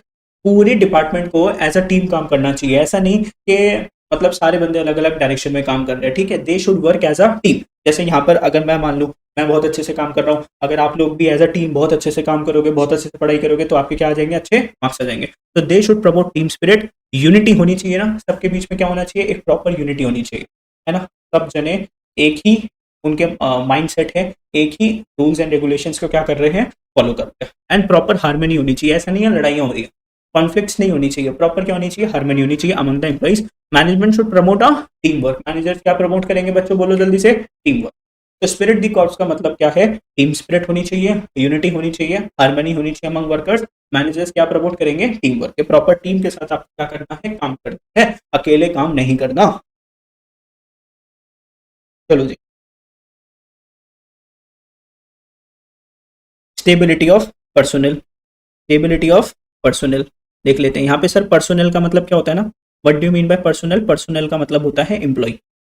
पर्सोनल का मतलब क्या होता है, पर्सनल नहीं है ये, इसको पर्सनल मत पढ़ना, इसको क्या बोलेंगे, पर्सोनल। पर्सोनल का मतलब क्या होता है, एम्प्लॉय। ठीक है, personnel means employ. After being selected, stability of personnel. Stability का मतलब क्या होता है, एक एम्प्लॉय जब आपकी कंपनी में ज्वाइन करता है, एक एम्प्लॉय आपकी कंपनी में ज्वाइन करता है, मान लो तुम लोग आए मेरी कंपनी में, तुमको ज्वाइन करना था मेरे साथ, तुम बोला सर हम भी आपके साथ पढ़ाना चाहते हैं। मैंने कहा मोस्ट वेलकम, आ जाओ मुझे ज्वाइन कर लो, तुम लोग भी पढ़ाओ, मेरा बर्डन थोड़ा सा क्या हो जाएगा, हल्का हो जाएगा। अब तुम सोचो 2 दिन तुमने क्लासेस ली और मुझे मजा नहीं आया, और मैंने आपको क्या बोल दिया कि यार तुम आप तो लोग नहीं पढ़ा सकते, है ना, मैंने ऐसे बोल दिया। तो तुम लोग बोलोगे सर सर सर, मैं बोलूंगा बोलो, तुम बोलोगे सर हमें 2-3 महीने थोड़ा सा जमने तो दो, थोड़ा काम तो सीख जाने दो, उसके बाद आप देखना हम कैसे परफॉर्म कर रहे हैं, कैसे परफॉर्म नहीं कर रहे हैं। लेट सपोज कल को तुम्हारी 12th क्लियर हो जाती है, तुम कॉलेज वॉलेज कर लेते हो, फिर आप एक कंपनी के अंदर जाते हो काम करने के लिए। अब भाई जमने में भी तो टाइम लगेगा ना, कंपनी के सारे तौर तरीके समझोगे, रूल्स एंड रेगुलेशंस को समझोगे, उसी के बाद तो आप क्या कर सकते हो, प्रॉपर काम कर सकते हो। अभी आपको कंपनी के बारे में कुछ पता नहीं, और कंपनी आपको पहले ही दिन क्या बोल देती है, यार तू तो काम ही नहीं कर सकता। अरे भाई अभी हमें चीजों को सीखने तो दो, है ना। यस, तो स्टेबिलिटी ऑफ पर्सन, देखो क्या लिखा हुआ है, after being selected and appointed. आप एक कंपनी में सेलेक्ट हो गए एंड आप कंपनी में काम कर रहे हो बाय रिगरस प्रोसीजर। तो मतलब कंपनी में सेलेक्ट होना, बहुत सारे राउंड होते हैं, है ना, कंपनी में सेलेक्ट होना आसान नहीं होता। टेक्निकल राउंड होता है, ग्रुप डिस्कशन राउंड होता है, फिर पार्टनर राउंड होता है, बहुत सारे राउंड होते हैं। तो 3-4 राउंड होते हैं, उसके बाद आप फाइनली एक कंपनी के अंदर क्या होते हो, सेलेक्ट होते हो। The selected person should be kept at a post for a minimum period decided to show results. मतलब ऐसा नहीं है तुमने उसको 2-3 दिन में देखा कि भाई ये तो काम नहीं कर पा रहा, उसको निकाल दिया। अरे भाई उसको एक मिनिमम टाइम दो, उसको बोलो कि भाई हम देखो 6 मंथ्स तक क्या करेंगे, चेक करेंगे, ठीक है। कंपनी ने क्या बोला एम्प्लॉय को कि हम 6 मंथ्स तक हम आपको क्या करेंगे, चेक करेंगे। अगर आप 6 मंथ्स के अंदर अच्छी परफॉर्मेंस दिखाते हो कंपनी के अंदर, तो भाई आप कंपनी के अंदर काम कर सकते हो, वरना हम आपको दरवाजा दिखा देंगे, आपको बाहर निकाल देंगे, ठीक है ना। यस, इसको क्या बोलते हैं, स्टेबिलिटी ऑफ पर्सनल। एक होता है इक्विटी। इक्विटी का मतलब क्या होता है, बराबर, सारे लोग क्या है, बराबर, कोई डिस्क्रिमिनेशन नहीं करना हमें लोगों के रिलीजन के बेसिस के ऊपर, लैंग्वेज के ऊपर, कास्ट के बेसिस के ऊपर, सेक्स के बेसिस के ऊपर, कि सर जो जेंडर क्या है उनका, मेल है फीमेल, उसके बेसिस के ऊपर डिस्क्रिमिनेशन कर रहे हैं, तो ऐसा नहीं होना चाहिए, ठीक है जी। हाँ जी सर, समझ गए। तो after being selected and appointed by the rigorous procedure, selected person should be kept at a post for a minimum period to, अच्छा इक्विटी पढ़ रहे थे ना हम तो। The working environment of any organisation should be free from all forms of discrimination, के religion के basis के ऊपर कि भाई ये हिंदू है कि सिख है, आप किसी रिलीजन को क्या कर रहे हो ना सर, फॉलो कर रहे हो, ऐसा नहीं होना चाहिए। किसी के लैंग्वेज के बेसिस के ऊपर डिस्क्रिमिनेशन कर रहे हो, ऐसा नहीं होना चाहिए, ठीक है। And principles of justice and fair play should be followed, principles of justice होना चाहिए, सारे आप लोगों के लिए बराबर होने चाहिए, कंपनी के लिए फेयर प्ले होना चाहिए, आप किसी को कोई अंडी एडवांटेज नहीं दे रहे, आपके लिए सब बराबर है, सबको आपने एक लेवल का काम दे रखा है, और सबको एक लेवल की आप क्या दे रहे हो, सैलरी दे रहे हो, है ना, डिस्क्रिमिनेशन नहीं कर रहे। No worker should be unduly favoured, ऐसा नहीं है कि वर्कर को आप ज्यादा फेवर कर रहे हो एंड बाकियों को आप क्या कर रहे हो, पनिश कर रहे हो। तो इक्विटी का मतलब there should be no discrimination, and आप क्या कर रहे हो सर, बराबर सबको अपॉर्चुनिटीज दे रखी है, ठीक है। चलो जी, आज मैं, चलो बच्चों फिर स्टार्ट करते हैं, ठीक है। फ्यूल प्रिंसिपल्स को हमने पढ़ा था, फटाफट से जो जो भी वीडियो को ज्वाइन कर रहा है ज्वाइन कर लो, और देखो जितना भी कर ले टीचर, और मतलब मैं आप लोगों को फटाफट से बीएसटी करवाने की कोशिश कर रहा हूँ, एंड मैं ये देख रहा हूँ कि आप लोग बीएसटी की इस वाली क्लासेस को भी अटेंड नहीं कर रहे। भाई शर्म कर लो, शर्म। अप्रैल में, जून, जुलाई, अगस्त, सितंबर सारा का सारा जा चुका है, अक्टूबर के अंदर अभी भी तुम्हारा मन नहीं कर रहा कि हम लोग पढ़ाई कर ले। क्या करोगे भाई, तुम क्या करोगे, अभी भी पढ़ाई नहीं कर रहे, मतलब मेरे को क्या मिल रहा है ये सब चीजों से। मैं आप लोगों के लिए वीडियो बना रहा हूँ, बैठा हुआ हूँ, एंड अकेले अकेले वीडियोस बना रहा हूँ, यहाँ पे कोई भी आता नहीं है देखने के लिए, है ना। और और क्या करना है आप लोगों को, चलो कोई बात नहीं बेटा, ठीक है। मैं भी सिर्फ लाइव क्लासेस के अंदर अब जो है ना कंटेंट को प्रोवाइड करूंगा, ठीक है। चैप्टर नंबर 2 फिनिश हो रहा है जैसे कि मैंने प्रॉमिस करा था, और सिर्फ चैप्टर नंबर 3 तक मैं सिर्फ वीडियोस को यूट्यूब पे रखा करूंगा। थर्ड चैप्टर के बाद वीडियो को मैं हटा दिया करूंगा, ऑन द स्पॉट मैं उसको हटा दिया करूंगा। जो लाइव देख सकता है लाइव देख लो, लाइव के बाद वो वीडियो ही हट जाएगी, मॉर्निंग तक का भी मैं आपको टाइम नहीं दूंगा, ठीक है। वीडियोस को मैं हटा दिया करूंगा, ठीक है। इतने अच्छे से प्रोवाइड करवा रहा हूँ, इतने अच्छे से सारे नोट्स दे रहा हूँ, लेकिन फिर भी आप पढ़ना नहीं चाहते हैं ना, फॉर ग्रांटेड ले रहे हो कि सर तो अभी पढ़ा रहे हैं, कोई बात नहीं, चलते रहो, मजे करते रहो। बेटा मजे करने का टाइम नहीं है, पछताओगे आगे जाके। और अभी तो मैं रिवीजन करवा दूंगा, फिर बाद में कौन रिवीजन करवाएगा, अभी ताजा ताजा दिमाग में जा रहा है, इसको फटाफट से रिवाइज कर लो, है ना। क्षितिज आ गया, गुड इवनिंग सर। चलो अभी फटाफट से माइंड के अंदर जो जा रहा है उसको जाते के साथ ही फटाफट से रिवाइज कर लो। अभी भी अगर आप लोगों ने गलती कर दी, देर कर दी, कोई नहीं रोक पाएगा, है ना, फिर कोई संभाल नहीं पाएगा आप लोगों को। चलो स्टार्ट करते हैं फिर इसी टॉपिक के साथ। वीडियोस अच्छी है, मुझे पता है, आई नो कि बहुत अच्छी वीडियोस चल रही हैं, बहुत अच्छा कंटेंट प्रोवाइड हो रहा है। दोस्तों के साथ शेयर करना है ना, दोस्तों के साथ शेयर करना है। मुझे इतने ज्यादा आई वुड से कि मुझे ऐसा लग नहीं रहा कि आप लोग अपने फ्रेंड्स के साथ शेयर कर रहे हो, तो मजा नहीं आने वाला फिर ऐसे कि अकेले अकेले पढ़ते रहो, है ना। दोस्तों के साथ भी बोलो कि वो भी पढ़े, उनको भी अच्छे नंबर दिलवाओ भाई, सिर्फ अपना भला मत करो, साथ वाले का भी भला करो, ठीक है। देखो स्टार्ट करते हैं remuneration of employees, topic start करते हैं। फ्यूल के 14 प्रिंसिपल्स कर रहे थे लास्ट क्लास के अंदर, हमने कुछ प्रिंसिपल्स को कंप्लीट कर लिया था। आज हम स्टार्ट करते हैं विद द रिमेनिंग प्रिंसिपल्स। तो एक प्रिंसिपल है रेम्यूनरेशन ऑफ एम्प्लॉय। रेम्यूनरेशन का मतलब क्या होता है, सैलरी, पैसे वैसे देना, ठीक है। तो यहाँ पर क्या है, द ओवरऑल पे and the compensation should be fair. बेटा आप जो कंपनसेशन जो दे रहे हो ना, कंपनसेशन का मतलब होता है कि जैसे एम्प्लॉय है वो क्या दे रहा है, कंपनी के अंदर टाइम दे रहा है ना, काम हम प्रोवाइड करता है, टाइम देता है, बदले में उसको क्या चाहिए ना, बदले में उसको एक सैलरी तो दोगे ना। वो सैलरी कैसी होनी चाहिए, फेयर होनी चाहिए to both the employees and the organisation. मतलब ऐसा नहीं है कि कंपनी जरूरत से ज्यादा सैलरी दे रही है, और ऐसा भी नहीं है कि कंपनी जरूरत से कम सैलरी दे रही है। Wages should encourage the workers to work more and the better. Wages ऐसी होनी चाहिए कि सामने वाले को मोटिवेटेड फील होना चाहिए कि यस मैं जाके क्या करूँ ना, काम करूँ। अभी जैसे मान लो मेरी मोटिवेशन की बात करो, मैं आपको क्या दे रहा हूँ यहाँ पे, क्लासेस प्रोवाइड कर रहा हूँ बीएससी के अंदर, बहुत अच्छे से सर्विस प्रोवाइड कर रहा हूँ, लेकिन मेरी मोटिवेशन क्या है, मैं चाहता हूँ आप लोग इस वीडियो के थ्रू काफी अच्छे मार्क्स स्कोर कर पाओ, और सिर्फ आप नहीं, आपके और फ्रेंड्स भी आगे जाके इसको क्या कर पाए, देख पाए, और इससे कुछ अपने लिए बेनिफिट ले पाए। लेकिन यहाँ पे मेरी मोटिवेशन क्या कर रहे हो आप लोग, कम पे कम करते जा रहे हो डेली। ध्यान से पढ़ लो, अच्छे से पढ़ लो, है ना। बात करते हैं सेंट्रलाइजेशन एंड डिसेंट्रलाइजेशन। देखो सेंट्रलाइजेशन का मतलब क्या होता है, जब डिसीजन मेकिंग पावर कुछ लोगों के हाथ में होती है कंपनी के अंदर, मतलब 2-3 लोग ही सिर्फ क्या ले सकते हैं, कंपनी के अंदर डिसीजन ले सकते हैं, उसको क्या बोलते हैं, सेंट्रलाइजेशन। उसको क्या बोलते हैं, सेंट्रलाइजेशन। मतलब कुछ ही लोगों के पास क्या होती है, कंपनी के अंदर डिसीजन मेकिंग पावर होती है। मान लो सिर्फ टॉप मैनेजमेंट कंपनी के मेजर डिसीजंस ले सकती है, और कोई भी मिडिल लेवल भी डिसीजन नहीं ले सकता, लोअर लेवल भी डिसीजन नहीं ले सकता। डिसेंट्रलाइजेशन का मतलब क्या होता है, जब हमने डिसीजन मेकिंग पार्ट्स कंपनी के अंदर स्ट्रैटेजीज पॉलिसीज बनाने की जो भी पार्ट्स है वो हमने काफी लोगों के अंदर क्या कर रखी है, डिस्ट्रीब्यूट कर रखी है। चलो सर आगे स्टार्ट करते हैं। सेंट्रलाइजेशन मीन्स चलो जी मनीष भी आ गया। Centralisation means concentration of decision making powers in the few hands at the top level। concentration of decision making powers in the few hands at the top level, तो सिर्फ decision making की powers चुनिंदा लोगों के पास है, जो कि कौन है, टॉप लेवल मैनेजमेंट के अंदर। Decentralization means evenly distribution of parts, तो सबको हमने पार्ट्स दे रखी है, थोड़ी थोड़ी हमने सबको पार्ट्स दे रखी है at every level of management. Both should be completely centralised और completely be balanced, as no organization should be completely centralized और completely decentralized। अब देखो सबसे पहला क्वेश्चन आता है, एक ऑर्गेनाइजेशन में डिसीजन मेकिंग पावर कैसी होनी चाहिए? क्या उसके अंदर सेंट्रलाइज्ड डिसीजन मेकिंग पावर होनी चाहिए कि डिसेंट्रलाइज्ड डिसीजन मेकिंग पावर होना चाहिए? दोस्तों एक अच्छी ऑर्गेनाइजेशन के अंदर दोनों का कॉम्बिनेशन होना चाहिए, दोनों होनी चाहिए। दोनों का क्या होना चाहिए? कॉम्बिनेशन होना चाहिए। ऐसे नहीं है कि एक कंपनी के अंदर सिर्फ सेंट्रलाइज्ड डिसीजन मेकिंग पावर है, दूसरी कंपनी के अंदर डिसेंट्रलाइज्ड डिसीजन मेकिंग पावर है, ऐसा नहीं होना चाहिए। दोनों का बैलेंस होना चाहिए। फॉर एग्जाम्पल मैं आपको एक एग्जाम्पल देता हूँ। मान लो आपकी एक शॉप है, एग्जाम्पल ले लो, आपकी एक शॉप है, ठीक है। आपकी शॉप के अंदर 10 वर्कर्स काम करते हैं। कौन? 10 वर्कर्स काम करते हैं। आपकी एक शोरूम है, बेसिकली क्या है ना, शोरूम, और कपड़ों का शोरूम है। किसका शोरूम है? कपड़ों का, क्लॉथ का आपका शोरूम है। तो कस्टमर्स आते हैं, आप उनको क्या दिखाते हो? बहुत सारे कपड़े दिखाते हो, ठीक है। ध्यान से देखना, वो जो कस्टमर्स आते हैं ना, वो आपसे क्या मांगते हैं? डिस्काउंट। वर्कर से बोलो क्या मांगते हैं? डिस्काउंट। जो वर्कर जो कपड़े जो दिखा रहे हो उससे क्या मांगते हैं? डिस्काउंट मांगते हैं। तो ध्यान से देखना, मेरी कंपनी है ना, मान लो मेरी शॉप है, तो मैंने वर्कर्स को बोल रखा है कि तुम मैक्सिमम कितना डिस्काउंट दे सकते हो कस्टमर्स को? 10% का डिस्काउंट तुम दे सकते हो। तुम्हारे हाथ में है, कस्टमर्स को मैक्सिमम कितना डिस्काउंट दे सकते हो? 10% का डिस्काउंट दे सकते हो, ठीक है। अब एक कस्टमर आया शॉप के अंदर, कस्टमर आया, उसने बेसिकली 5 लाख के कपड़े खरीदे। कितने के कपड़े खरीदे?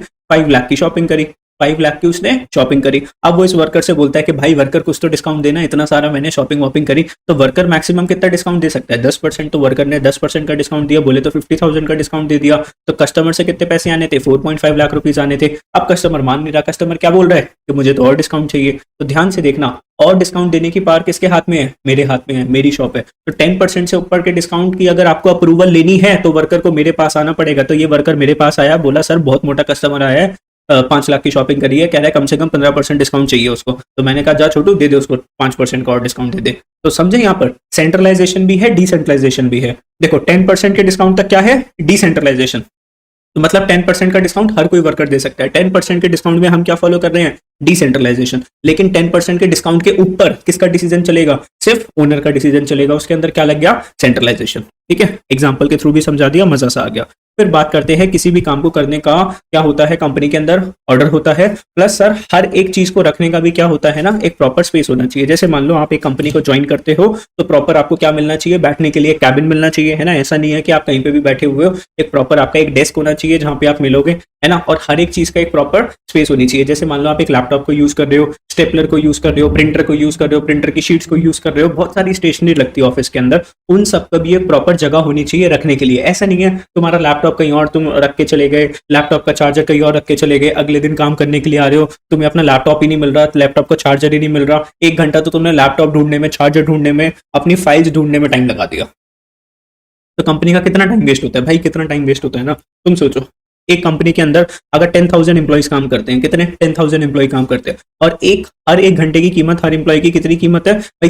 300 रुपीज पर आवर है। तो तुम देख रहे हो अगर 1 घंटा भी अगर एम्प्लॉय वेस्ट कर रहा है कंपनी के अंदर, तो डेली का आपको कितने का नुकसान हो रहा है? 3 लाख रुपए का नुकसान हो रहा है।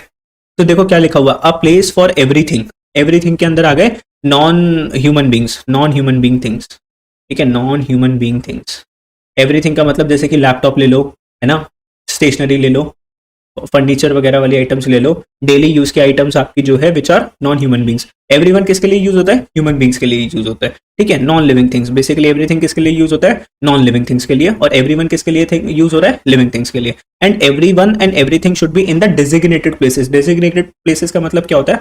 हमने हर चीज की आपको जगह दे रखी है। लैपटॉप के लिए हमने एक स्पेशल आपको कबर्ड दे रखी है, चार्जर के लिए एक स्पेशल कबर्ड है, सारे स्टेशनरी को यूज करने के लिए हमने आपको पूरा एक कैबिन दे रखा है। ले आप जब जा रहे हो तो सारा सामान उसके ऑर्डर में लगा के जाओगे। लैपटॉप की जगह पर होना चाहिए। एंड हमने आपको भी एक जगह दे रखी है। जैसे मान लो एक कंपनी है, कंपनी बहुत बड़ी कंपनी है बेटा, उसके कितने फ्लोर्स है बोलो? कंपनी के अंदर 50 फ्लोर्स है। कितने फ्लोर्स है? 50 फ्लोर, और बहुत बड़ी कंपनी है।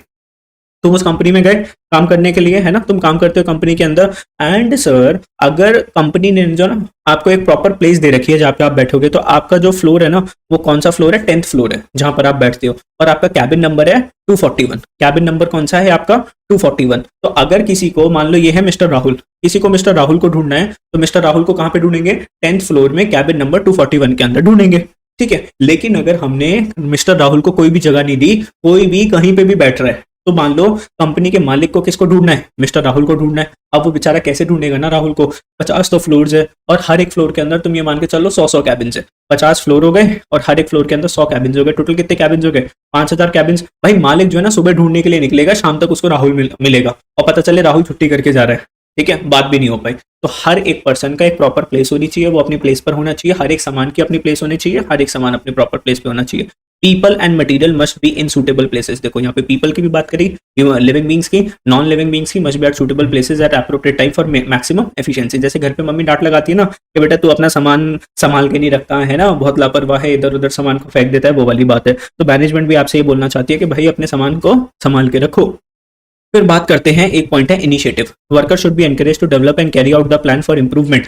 एम्प्लॉय के अंदर से ना इनिशिएटिव होना चाहिए कि वो ओनर को बता सके कि सर हमारी कंपनी में क्या चीज़ अच्छी नहीं है, आपको ये चीज़ों को चेंज करना पड़ेगा, तो हम और अच्छे से प्रोडक्टिविटी कर पाएंगे, या फिर कंपनी इन चीज़ों को करके थोड़ा कॉस्ट को बचा सकती है, हमारा जो प्रोडक्ट है वो और सस्ते में बन सकता है, ताकि कंपनी ज़्यादा से ज़्यादा प्रॉफिट अर्न कर पाए। Initiative means taking the first step with self motivation. हमारे एम्प्लॉइज जो है ना सेल्फ मोटिवेटेड होनी चाहिए। कह रही हैं कि बहुत से जैसे एम्प्लॉइज होते हैं ना, वो बोलते हैं सर आप बता दो क्या काम करना है, हमारे पास तो दिमाग है नहीं, है ना। ऐसा एक वर्कर है, वो बोलता है सर आप बता दो ना क्या काम करना है। एक दूसरा वर्कर है, वो क्या करता है ना, अपना काम तो करता ही है, साथ ही साथ कंपनी के बारे में और सोचता है कि कंपनी के और प्रोडक्ट को कैसे और अच्छा करा जा सकता है, ठीक है।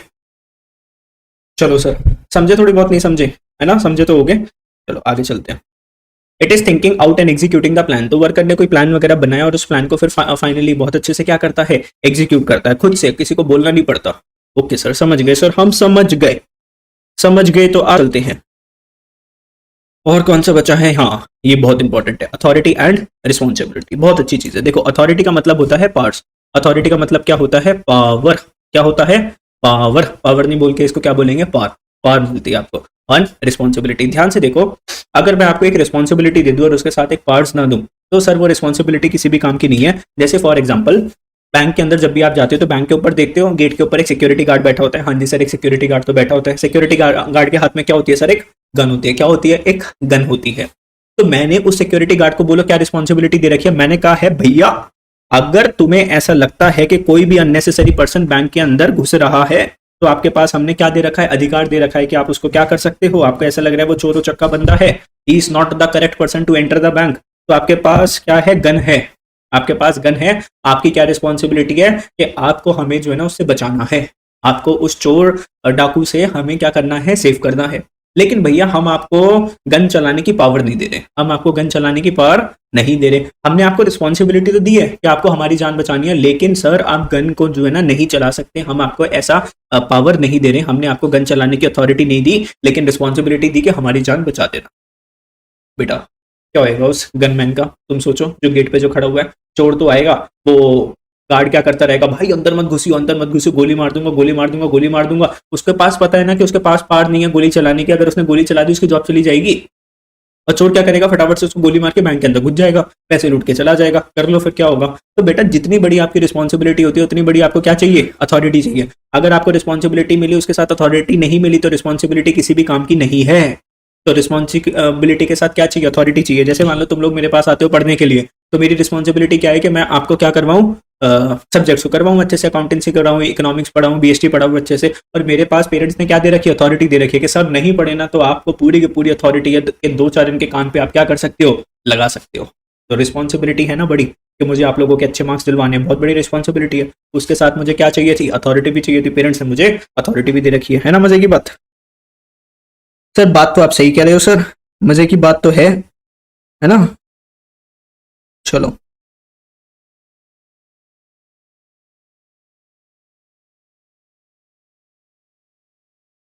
चलो चलो चलो चलो चलो आगे। Authority means power to take the decision. Authority क्या है, आपके पास पावर है डिसीजन लेने की। Responsibility means application to complete a job assigned on time.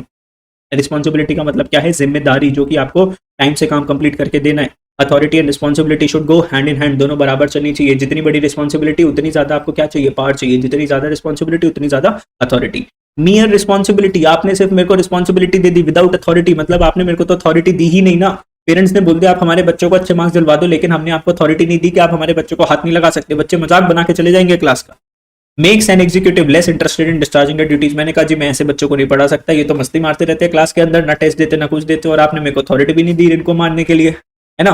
ये तो मस्ती मारते रह जाएंगे और मैं क्या करता रहूंगा, इनको से बोलता रहूंगा भाई पढ़ लो, ये तो पढ़ेंगे नहीं। अब फिर दूसरी situation, giving authority without assigning responsibility, parents ने सिर्फ मेरे को क्या दी थी ना, अथॉरिटी दे दी। कह रहे सर आप हमारे बच्चों को बिंदास एकदम मार सकते हो, कोई दिक्कत नहीं है, लेकिन मेरे ऊपर कोई रिस्पॉन्सिबिलिटी नहीं है। उन्होंने बोला सर नंबर आए नहीं आए आप मारते रहो बच्चों को, ठीक है। Responsibility makes him arrogant and there is a fear of misuse of power. अब देखो ना मेरे हाथ में बहुत सारी पावर आ गई, लेकिन रिस्पॉन्सिबिलिटी मेरे हाथ में नहीं है, तो मैं सिर्फ क्या करता रहूंगा ना, अपनी रिस्पॉन्सिबिलिटी ढंग से करूंगा नहीं। मेरी रिस्पॉन्सिबिलिटी क्या थी, आपको अच्छे मार्क्स दिलवाने की। पेरेंट्स बोलते हैं सर नंबर आए नहीं आए आप इनको सिर्फ सुधार दो, हमें नंबर से मतलब नहीं है, हमें इनको एक अच्छा इंसान बनाने की कोशिश करनी है, नंबर तो आगे चल के किसी भी क्लास में ले आएगा। तो यहाँ पर मेरी क्या होगी ना, अब मेरे पास ज्यादा पावर्स होगी, रिस्पॉन्सिबिलिटी कुछ है नहीं, तो मैं इन पावर्स का क्या कर सकता हूँ, मिसयूज कर सकता हूँ। जैसे बहुत से लोग होते हैं उनके पास बहुत सारी क्या होती है सर, अथॉरिटी होती है, रिस्पॉन्सिबिलिटी कुछ भी नहीं है, तो वो उसको क्या कर सकते हैं सर, मिसयूज कर सकते हैं, ठीक है, गलत फायदा उठाते हैं अपनी शक्तियों का, है ना। आगे, subordination of individual interest to the organization interest. Subordination का मतलब होता है एक बंदे की बात को नीचे दबा देना एज कम्पेयर टू द बाकी के लोग। जैसे कि मान लो हमारी कंपनी के अंदर 100 एम्प्लॉइज काम करते थे, मैनेजमेंट को एक नया चेंज लेकर आना था, तो हमने वोटिंग करवाई कि कितने लोग हमारे साथ हैं, कितने लोग चाहते हैं कि कंपनी को ये बदलाव लेकर आना चाहिए। तो भाई 90 लोग ऐसे थे, 90 पीपल ऐसे थे जिसने हमें पॉजिटिव वोट दिया। उसने बोला ठीक है सर हम चाहते हैं कि कंपनी इस चेंज को लेकर आए।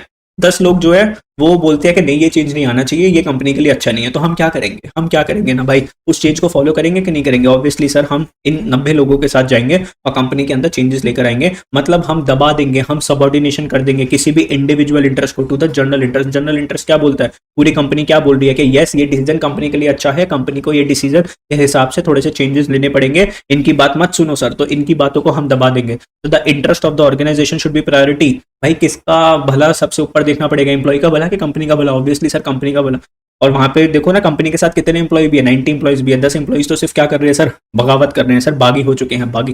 The interest of the organization should take priority over the interest of any one individual employee. तो किसी भी एक इंडिविजुअल एम्प्लॉय, भाई 99 एम्प्लॉय क्या बोल रहे हैं, यस सर डिसीजन ले लो, एक एम्प्लॉय क्या बोल रहा है, नहीं सर डिसीजन मतलब हम कहेंगे चल बाहर निकल जाए कंपनी से, हमें अपना काम कर दे, ठीक है। चलो फिर एक लास्ट बचा, आई गेस हाँ सर एक लास्ट बचा है स्केलर चेन। क्या बचा है लास्ट, एक स्केलर चेन। स्केलर चेन क्या होता है ना, मैं आपको समझाता हूँ, देखो क्या लिखा है स्केलर चेन के अंदर।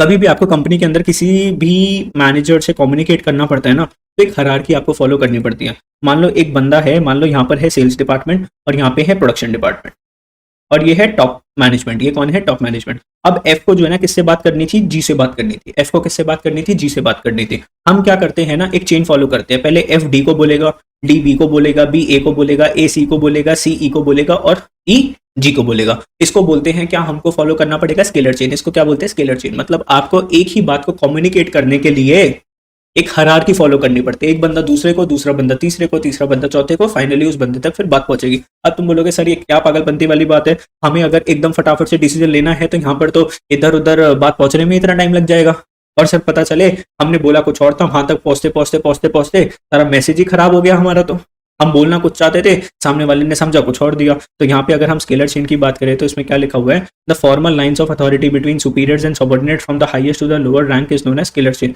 तो authority between the superiors and subordinates from highest to the lowest rank is known as the scalar chain. तो highest rank to the lowest rank, highest rank to the lowest rank.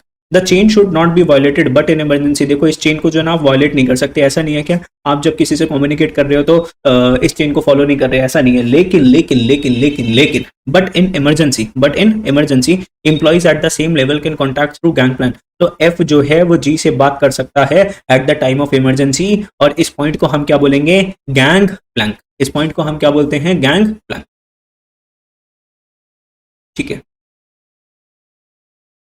चलो समझ गए। तो scalar chain क्या होता है, that you have to follow the hierarchy of communication. आपको पहले इस जी से अगर कुछ बात करनी है तो डी को बताओ, डी बी को बताएगा, बी ए को बताएगा, ए सी को, इसको ऐसे।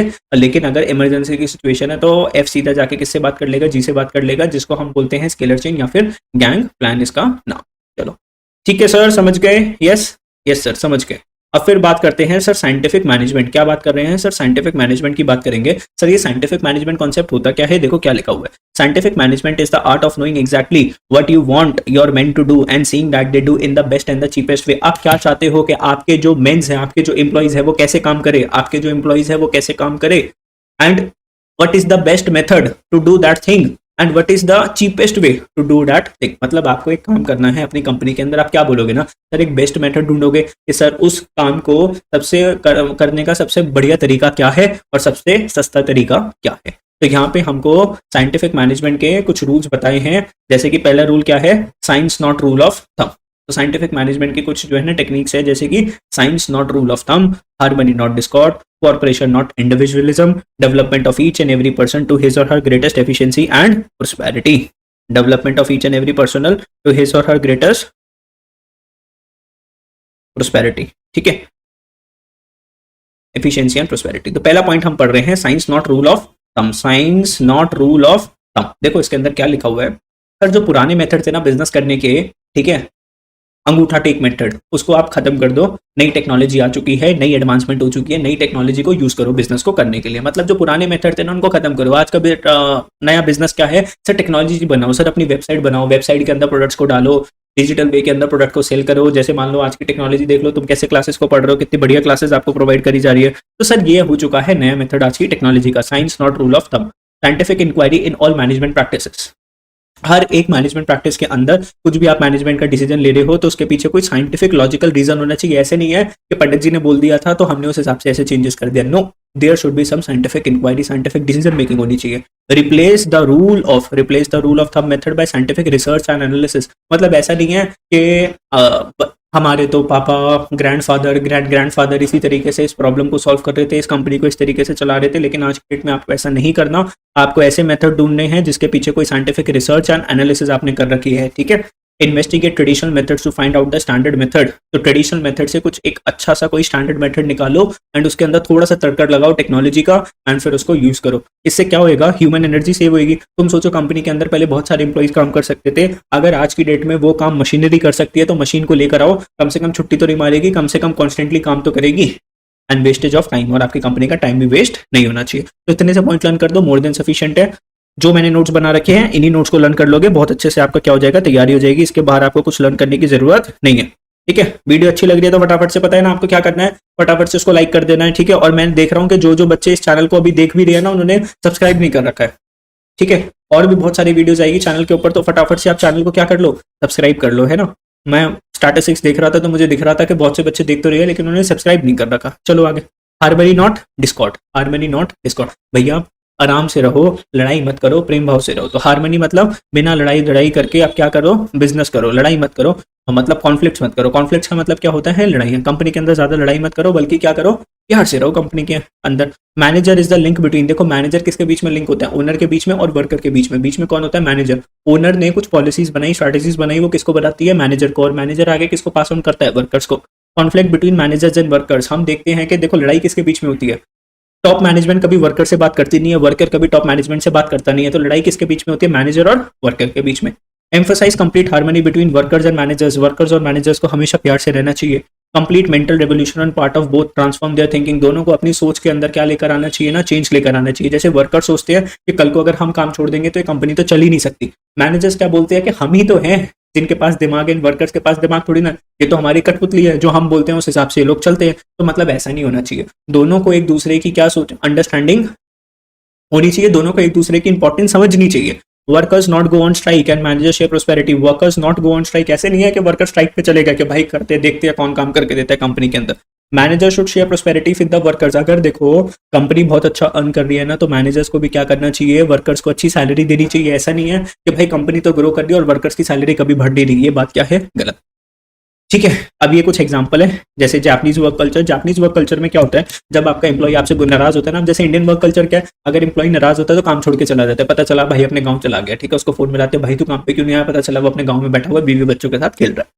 जापानीज वर्क कल्चर क्या होता है कि अगर वर्कर आपके साथ नाराज होता है ना, तो ना तो वो लंच करता, मतलब जो भी रेस्टिंग टाइम होता है वो रेस्ट नहीं करता, उस टाइम पे भी क्या करता रहता है, काम करता रहता है। इनफैक्ट वो अपने हाथ पे क्या बांध देता है ना, एक ब्लैक कलर का बैंड बांध लेता है, जिससे पता चलता है ओनर को कि भाई ये वर्कर या मैनेजमेंट को या मैनेजर को कि बंदा ये क्या है ना हमारा नाराज है। उससे उसको क्या मिलती है ना, सिंपैथी मिलती है। क्या मिलती है, ओनर की सिंपैथी मिलती है। 1 मिनट के लिए वीडियो बंद होगी, फिर दोबारा से कंटिन्यू करेंगे, ठीक है दोस्तों।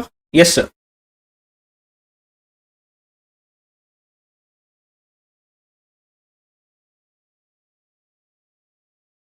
चलो आगे वापसी स्टार्ट करते हैं। तो जापानीज वर्क कल्चर में क्या होता है कि वर्कर जो है ना, अगर अपने ओनर से नाराज होता है किसी भी रीजन की वजह से, काम नहीं छोड़ के जाता, उल्टा डबल काम करने लग जाता है। उसका जो काम जो था ना, जो रेस्टिंग टाइम जो था, उसमें भी वो रेस्ट नहीं करता, उसमें भी वो रेस्ट नहीं करता, बल्कि इनफैक्ट और जरूरत से ज्यादा काम करता है। ही वेयर अ ब्लैक बैज, एक ब्लैक कलर का बैंड पहन लेता है। But work more than the normal working hours. अगर 8 घंटे काम करना होता है ना, तो वो क्या करता है ना, 10-12 घंटे काम करता रहता है। फिर मैनेजर को तरस आ जाता है, वो पूछते हैं अरे बेटा क्या हुआ, क्या हो गया, क्यों तू इतना नाराज है। समझ रहे हो ना डिफरेंस, समझ रहे हो, वो क्यों कंट्री हमसे इतना टाइम्स आगे होती है, बाहर वाली कंट्रीज ऐसा होता है। हमारी तरह थोड़ी ना कि नाराज है नजर काम ही छोड़ के चले जाएंगे, काम मतलब दूसरी प्रेफरेंस है। Corporation not individualism, corporation not individualism. जैसे मान लो आप एक मैनेजर हो, आप कंपनी के कल को क्या बन जाओगे, एक बड़े से मैनेजर बनोगे कल को आप भी, है ना। आपको क्या करना चाहिए, आप मैनेजर हो गए तो आपके नीचे बहुत सारे इंप्लॉइज भी काम करते होंगे। अब अगर उन्होंने कुछ अच्छा काम करा है तो उनकी तारीफ करना सीखो, उनकी क्या करना सीखो, तारीफ करना सीखो।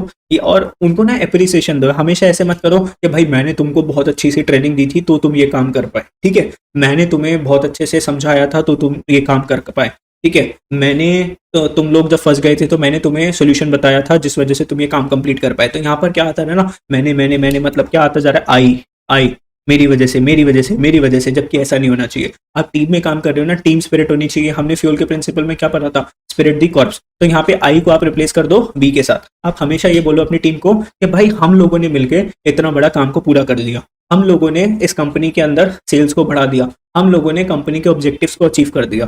समझ रहे हो मेरी बात, कॉर्पोरेशन नॉट इंडिविजुअलिज्म। मतलब ऐसे अलग अलग मत हो जाओ, सबके साथ मिलजुल के रहो एंड सबने जो भी काम करा है ना उनको उसका क्रेडिट दो, सारा क्रेडिट खुद मत लो। Individualism should be replaced by corporation. Corporation manager not ignore constructive suggestion of workers. Workers ने कुछ आपको सजेशन दिया तो उसको इग्नोर मत करो, रेदर उसको reward them for their good suggestion. Worker का अगर सजेशन अच्छा था तो उसको क्या दो, रिवॉर्ड दो। Workers participation in important decision making. Workers को बोलो कि भाई डिसीजन मेकिंग के अंदर क्या लो, हिस्सेदारी लो। Equal division of work between workers and managers. तो ऐसा नहीं है कि मैनेजर ज्यादा काम नहीं कर रहे, ज्यादा काम उन्होंने किसको दे दिया, वर्कर्स को दे दिया। बराबर काम होना चाहिए दोनों वर्कर्स का और मैनेजर्स का, ठीक है जी। यस सर, आगे लास्ट पॉइंट क्या है, last point, development of each and every person to his or her greatest efficiency and prosperity. Development of each and every worker, हर एक वर्कर की क्या होनी चाहिए, हमारी कंपनी के अंदर डेवलपमेंट होनी चाहिए टू हिज और ग्रेटेस्ट एफिशिएंसी एंड प्रोस्पेरिटी। देखो क्या लिखा हुआ है इसके अंदर, individual efficiency of organization depends upon personal capability of worker. तो एक कंपनी की एफिशिएंसी, कंपनी कितना अच्छे से काम कर रही है, वो किसके ऊपर डिपेंड करती है, कैपेबिलिटी ऑफ द वर्कर के ऊपर। जितना वर्कर अच्छा होगा ना उतना ज्यादा अच्छा काम कंपनी करके दे सकती है। Worker should B train scientifically. Workers को इस हिसाब से आपको ट्रेनिंग देनी चाहिए कि वो लर्न कर पाए best method to do the things, अच्छे से वो काम कर पाए, ठीक है। उनको ट्रेनिंग दो ताकि वो कल को काम के अंदर कुछ भी प्रॉब्लम्स ना हो उनको काम के अंदर, ठीक है।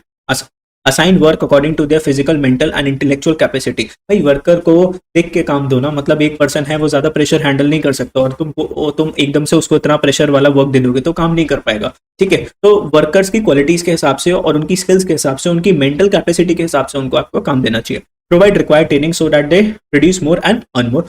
उनको ट्रेनिंग दो ना ताकि वो कम समय के अंदर कैसे ज्यादा से ज्यादा प्रोडक्शन कर सकते हैं और ज्यादा से ज्यादा कमा सकते हैं, ठीक है दोस्तों। इतनी सी बात समझ में आई, यस। अब लास्ट हमारा पॉइंट है टेक्निक्स ऑफ साइंटिफिक मैनेजमेंट। कौन सा पॉइंट है, टेक्निक्स ऑफ साइंटिफिक मैनेजमेंट। क्या कहते हो, इसके लिए एक रिकॉर्डेड क्लास डाल दूं या भी लाइव समझाऊं, इसके लिए मैं आपको एक रिकॉर्डेड क्लास दे दूंगा, ठीक है। एक रिकॉर्डेड क्लास मैं आपको दे दूंगा, तो इस टेक्निक को आप रिकॉर्डेड क्लास के थ्रू खत्म कर देना।